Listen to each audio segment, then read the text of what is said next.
Hello అండి, అందరికీ నమస్తే. ముందుగా నాదొక చిన్న రిక్వెస్ట్ అండి, ప్లీజ్ సబ్స్క్రైబ్ చేసుకోండి.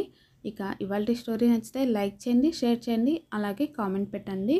ఇక ఇవాల్టి స్టోరీ ఏంటంటే, కొత్తగా పెళ్ళైన కోడలికి అత్తకి మధ్య సంబంధం బాగుండాలి అంటే కొన్ని చిట్కాలు పాటించాలి అంటున్నారు నిపుణులు. అవేంటో ఈ స్టోరీలో తెలుసుకుందాం. ఇక స్టోరీలోకి వెళ్తే, అత్త కోడళ్ళ మధ్య సంబంధం చాలా ముఖ్యమైనది. ఇద్దరి మధ్య పరస్పర గౌరవం ఉండటం చాలా ముఖ్యం. కోడలితో ప్రేమగా, స్వేచ్ఛగా సహాయం చేయడం వంటివి అత్త చేస్తే ఆమెలో మార్పులు వస్తాయి అంటున్నారు నిపుణులు. కొడుకులున్న తల్లులకు తమ కుమారుడికి పెళ్లి చేసి మంచి గుణం ఉన్న కోడలితో ఇంటిని నింపాలని కోరిక ఉంటుంది. కోడలు ఇంటి బాధ్యతతో పాటు అత్తగారిని గౌరవించాలని ప్రతి అత్తగారి కోరిక.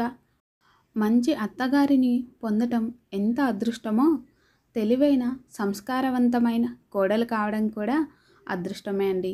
అటువంటి పరిస్థితుల్లో మిమ్మల్ని గౌరవించని కోడలు మీకు దొరికితే ఏం చేయాలి? అందుకే నిపుణుల నుండి కొన్ని చిట్కాలు ఇక్కడ ఉన్నాయి, తెలుసుకుందాం. అందులో మొదటిది, మీ కోడలితో స్వేచ్ఛగా మాట్లాడండి. ఏదైనా సంబంధం బాగుండాలంటే ఒకరితో ఒకరు ఓపెన్గా మాట్లాడుకోవడం చాలా ముఖ్యమండి. అటువంటి పరిస్థితిలో మీ కోడలు మిమ్మల్ని గౌరవించకపోతే మీరు దాని గురించి ఆమెతో మాట్లాడటం ముఖ్యం. మీ అభిప్రాయాన్ని చాలా మర్యాదపూర్వకంగా చెప్పండి. కోడలు అభిప్రాయాన్ని కూడా అడగండి. ఆమె ఇలా ఎందుకు చేస్తుందో తెలుసుకోవడానికి ప్రయత్నించండి. ఇది మొదటి చిట్కా అండి. ఇక రెండవ చిట్కాలోకి వెళ్తే, అంచనాల గురించి మాట్లాడండి.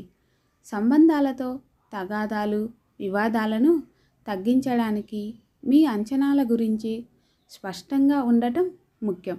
కాబట్టి అత్తగారు, కోడలు ఇద్దరు కుటుంబంలో తమ పాత్రలు, బాధ్యతల గురించి చాలా స్పష్టంగా ఉండాలి. ఎందుకంటే ఇది దీర్ఘకాలంలో అత్తగారు, కోడలు మధ్య గొడవకు దారితీస్తుంది. అలా ఉండకూడదు అంటే కుటుంబం పట్ల అంచనాల గురించి మీ కోడలికి తెలియచేయండి. ఇది రెండవ చిట్కా అండి.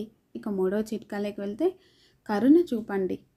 సానుభూతి సంబంధాలను పరిష్కరించడంలో ముఖ్యమైన పాత్ర పోషిస్తుంది. మీ కోడలు పరిస్థితులను అర్థం చేసుకోవడానికి ప్రయత్నించండి. ఆమె ఎదుర్కొంటున్న సవాళ్లను అర్థం చేసుకోండి.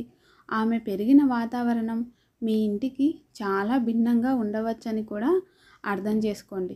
ఈ విధంగా మీరు మీ కోడలితో మీ సంబంధాన్ని బలోపేతం చేసుకోవచ్చు అంటున్నారు నిపుణులు. ఇక నాలుగవ చిట్కా, కలిసి సమయం గడపటం. మీ కోడలితో నాణ్యమైన సమయాన్ని గడపండి. అంటే ఎక్కువసేపు ఆవిడతో మాట్లాడటం, ఆమె ఇష్టాలు, అయిష్టాల గురించి తెలుసుకోవడానికి ప్రయత్నించండి.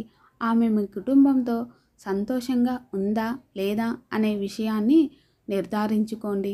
మీరు కలిసి పని చేస్తున్నప్పుడు కూడా ఈ పని చేయవచ్చు. అలా పనిచేస్తూ ఉన్నప్పుడు కూడా ఆవిడతో మాట్లాడుతూ మీ కుటుంబం పట్ల ఆవిడ ఇష్టాలను అన్నింటినీ తెలుసుకోవచ్చు. ఇక ఐదవది, సహాయం మరియు మార్గదర్శకత్వం. మీ కోడల్ని నియంత్రించే బదులు ఆమెకు మార్గనిర్దేశం చేయండి. ఏదైనా విషయంలో ఆమె అయోమయంలో ఉన్నప్పుడు సంబంధం చెడిపోవచ్చు, గొడవలు జరగవచ్చు.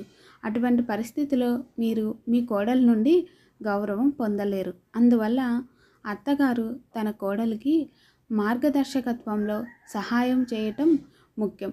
కోడలు చేసిన తప్పులను ప్రేమతో వివరించండి. క్షమించటం నేర్చుకోండి. కోడల్ని కూతుర్లా చూడండి అంటున్నారు నిపుణులు.